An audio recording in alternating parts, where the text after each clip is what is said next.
Tenim dos cilindres pneumàtics i volem fer un cicle com el de la figura. Primer avançarà el cilindre 1.0 i després el 2.0. Seguidament retrocedirà el cilindre 1.0 i, per acabar, retrocedirà el 2.0. El cicle començarà quan premem el polsador d'inici i es repetirà fins que premem el polsador d'aturada. Ens farà falta una vàlvula per controlar cada cilindre i uns detectors de fi de cursa. També ens caldrà una vàlvula per memoritzar si està en marxa o aturat.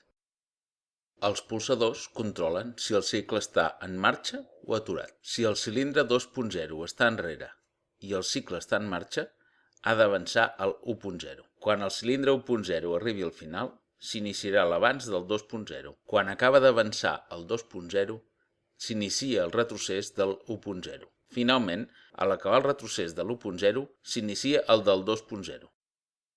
Ja tenim el circuit dissenyat. Anem a veure com funciona. Inicialment, els dos cilindres estan enrere. Quan premem inici, el cilindre 1.0 comença a avançar.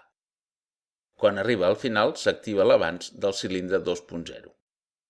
Quan el cilindre 2.0 arriba al final, començarà a retrocedir a l'1.0. Quan el cilindre 1.0 arriba al darrere, iniciarà el retrocés al cilindre 2.0. Quan el cilindre 2.0 acaba el seu retrocés, s'inicia un nou cicle. Si en qualsevol moment premem aturada, el cicle finalitza i no es torna a iniciar. Pot ser interessant afegir un polsador de reinici, que quan es premi activi l'aturada del cicle i faci retrocedir els dos cilindres.